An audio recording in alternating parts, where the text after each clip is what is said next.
Eola had wanted to meet Gabriel alone. But wasn't that a queer notion? She would be leaving tomorrow, and Gabriel was sad about that. More so than he thought he would. Gabriel had returned from a party he and Rizzotti had organised for Eola. It was a private but lavish affair, with everyone paying towards it to make it as special for Eola as possible. Eola had said she would be at his apartment at 7:30, but Apollo Clint was fashionably late as always. Gabriel was contemplating whether or not to make himself a drink when the doorbell rang. "Just 11 minutes late, she's on fire today," Gabriel said, pushing the button that would unlock the front door. She passed through the threshold and removed her mask. "I do so love being able to move my jaw," Eola said. "Want a drink?" asked Gabriel, gesturing to the kitchen. "Sure, I'll have a tea again, please. It grows on you," replied Eola. "Like most human food, now that I think about it. Is that your diabolical plan to conquer the galaxy? Get us all addicted to your produce?" Gabriel chuckled and replied, yeah. Galactic domination is taught right after maths class." Eola wagged her tail, and the pair sat down at the table. Once the drinks were produced, Gabriel asked, "Why did you want to meet me in private? I would have thought you wanted to spend your last night with Rizzotti." "Oh, I will be, but there is something I need to do first, and this is my last chance," Eola replied, taking a sip of her piping hot drink. "No cryptic speech, please. I'm too tired for it," Gabriel replied, rubbing his eyes.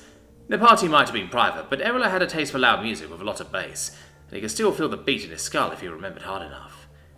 Eola gently slapped her tail against her chair and said, "Very well." Wrapping her claws against her mug, Eola took the time to compose herself. "You've gone through some horrible stuff, haven't you, Gabriel?" "My fight with the Carnadon was distressing, Gabriel tried to say, but Eola held up her hand, deliberately imitating the human gesture, and Gabriel realized she had done her research. "Please, Gabriel, we both know that's not what I mean. You have an extreme aversion to forming attachments. I can tell because you hardly ever talk about yourself, and when you do, it's always vague," Eola said, looking directly into his eyes. "And you only ask questions about other people." "I'm just a private person," Gabriel replied, a little too quickly, and realized that he had just given away more than he intended. "You are, but that's not the reason. You enjoy spending time with us. I've seen you smile more the longer I've known you. Every day you laugh more. You want to get closer to us, ask us questions, know us better, but you're afraid to do so," countered Eola, and Gabriel was beginning to feel this was a losing battle. "You're reading too much into it. I'm human. I act differently to Apollo Clint, Tofandra, and Etulana," Gabriel said, going for the most potent argument he could think of. "Yep, you're not wrong, but I've looked into it, and you are neither A nor antisocial. This is a response, a defense mechanism, most likely to some past trauma," Eola explained, her voice calm but authoritative. Gabriel was slowly coming to the understanding that Eola was a damn good psychologist. That word, trauma, struck deep into a wound Gabriel did not realize he had, and he lashed out, though Gabriel being Gabriel, he was far more muted than he intended. "How the hell do you know?" he accused. He was getting very close to kicking her out. Eola took a deep breath before replying. "I'm a twin, Gabriel. I have an older brother, only by a few minutes, but still. His name is Tihoyu." Gabriel said nothing. He had a sinking feeling he knew where this was going. "My big brother and me were inseparable. Always did everything together. Well, almost everything. I went to the bathroom by myself," Eola said with a chuckle, and Gabriel chuckled back. "Adventurers, too. Explorers at heart. Always had one another's backs," Eola added. She went quiet for a time, letting herself become absorbed in happy memories. "Then, one day, we got too adventurous for our own good," Eola said, pulling herself out from happier days. "We got it into our heads that climbing a pylon would be a good idea, not that we knew what it was at the time," Eola said. Her tail went still, and she held her head, covering her eyes. "You don't have to finish the story," Gabriel said, placing his hand on her arm. Eola looked at him and said, "Thank you, but I want to. I say we, but Tio quickly realized how stupid it was, but I was hopped up on opeti berries, and I would not listen to him," Eola added. Gabriel waited patiently for Eola to finish her story. "You can probably guess what happened. I got stuck, and he immediately climbed up to get me. On the way down, I slipped, and he saved my life by—" Eola tried to finish the sentence, but even now, after 30 years, she found it impossible, and the smell, it still haunted her. Burning meat. Gabriel stood up, approached Eola and hugged her. Gabriel held her for over a minute. Podor Clint would not want for hugs, but there was something comforting about the warmth his body provided. "Thank you," Eola mumbled, patting Gabriel's shoulder. Stepping back, Gabriel said, "I appreciate you telling me that, but I have to ask why." raising his hands to emphasize his confusion. "You've been through something terrible, and I can't help but think it was even worse for you than me," Erla explained as Gabriel sat next to her. "The reason I asked to speak with you and told you this was not to tell you what to do. I just want you to know what I experienced and how I was able to cope and move on," Erla said, returning to her drink. "I'm coping just fine," Gabriel finally admitted, reaching across the table for his own beverage. "Yes, I can't argue that you are remarkably well adjusted, but that's just it. You are coping. You're not moving on from that. You're not happy," Erla said, pointing at him.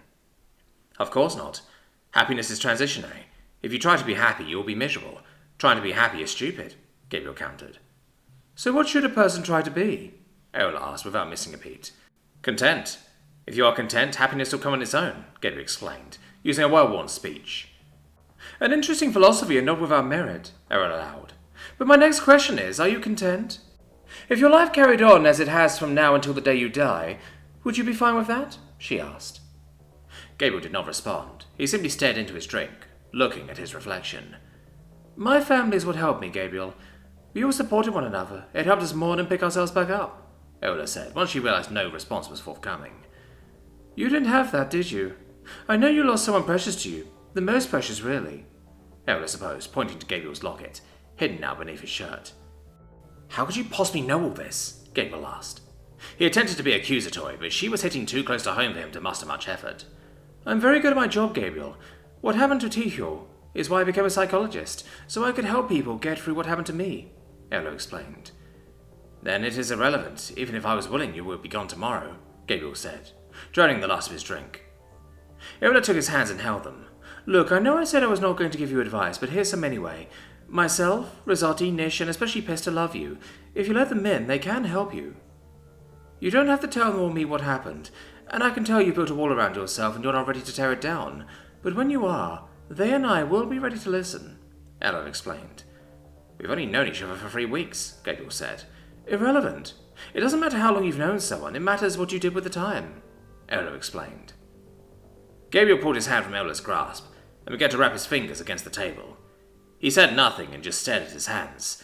He could not believe she was right. He would not. He was fine. He had to be fine. We would be fine. He didn't need to do anything, even if what she said did make sense. The spaceport was busy, unsurprisingly. Families, tour groups, and single travellers on business or pleasure embarked and disembarked. Despite the crowd and the noise, only one thing had Gabriel's attention. Erla, who was currently holding Pesta in the longest hug of their lives. "I'm going to miss you too," Erla said, rubbing her muzzle against her face as much as the mask would allow. Even now, with the sadness of seeing her go welling up within him, Gabriel's mind kept drifting back to what Erla had said last night. He tried to push it from his thoughts, focusing all of his attention on what was happening in front of him, but it was difficult. Eventually, Erla put Pesta to the ground, and it was Risotti's turn. "I made you lunch, and I want you to write to me as often as you can," she said, handing her a bag that no doubt contained the handmade meal. "I will, and I promise to do everything I can to make this work long distance and look into moving," Erla replied, rubbing her nose against Risotti's cheek. "Wait, what?" asked Gabriel. "I'm looking into moving to Zorku," Erla explained. "Wait, isn't that—" Gabriel asked, pointing at Risotti. "Well, she can hardly move to Bosd, can she?" Erla replied, scraping her toes against the floor. Gabriel did not reply. He just looked at the floor and kicked his toes against the ground. "It was lovely to have met you, Erla," Nis said, taking advantage of the lull in the conversation. "Well, maybe my next holiday will be on Yersu. Drop by on a friend and mooch," Erla said, embracing Nish. Nish trilled. She knew that hugs were not a natural thing for Erla, and she appreciated the effort. "Last but not least," Erla's attention turned to Gabriel. "Think about what I said, Gabriel," Erla said. "Yeah," Gabriel mumbled. Erla stretched out her arms, and after a brief moment of hesitation, Gabriel hugged her. "And don't forget to have fun," she whispered.